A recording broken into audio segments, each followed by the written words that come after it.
Hello and welcome back, ladies and gentlemen, to another Historical Humans Heritage.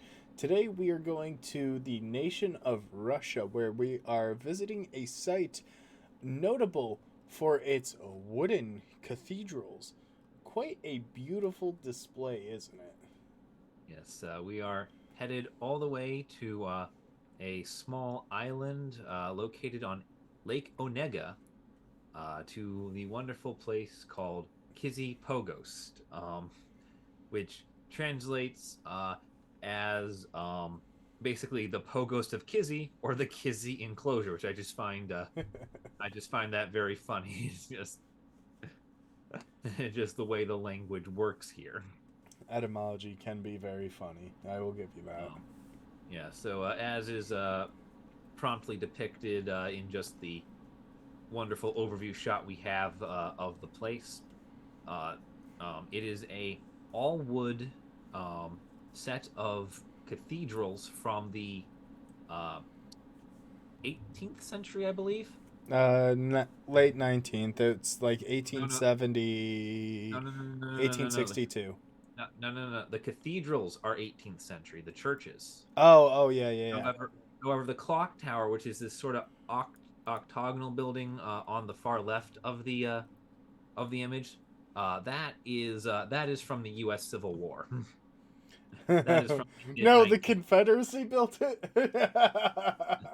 Yeah, no, no, it's yeah, so yeah, it's 1860. That was built in Okay, yeah. 1862, which is mid 19th. However, the two churches that are next to it are uh, are from about 100 years earlier.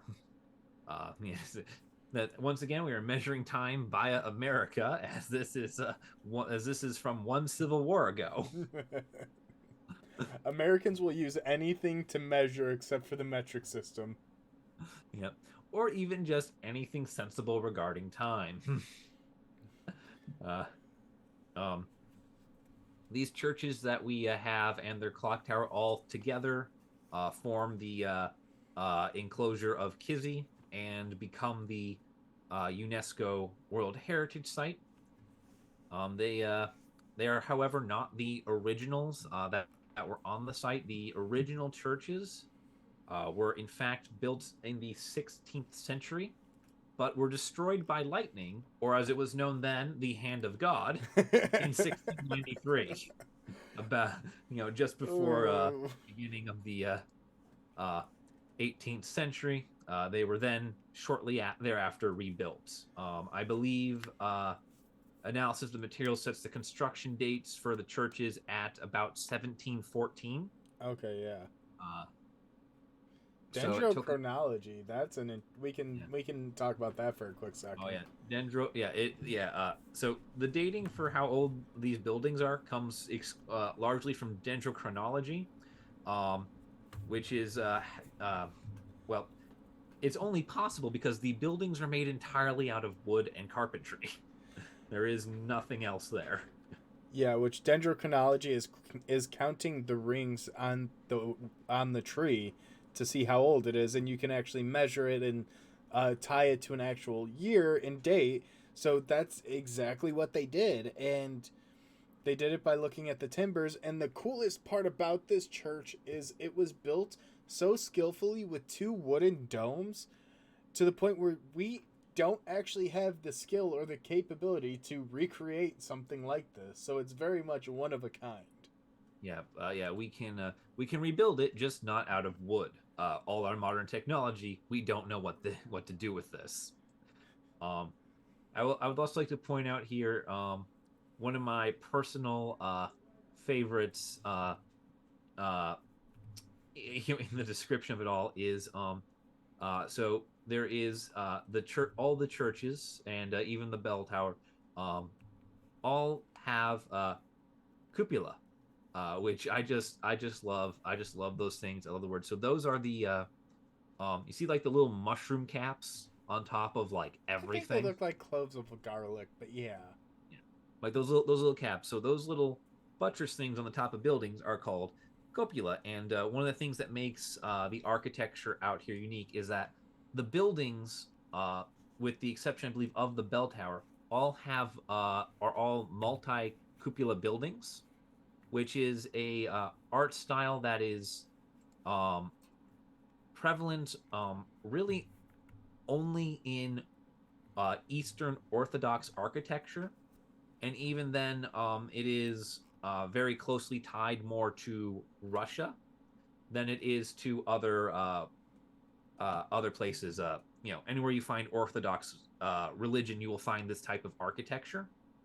However, it is very much a something that's also synonymous with the Eurasian steppe and the western half of Russia. So I just find it very funny that having every building has to have not just one but several. It's just I love the word. I love seeing those things.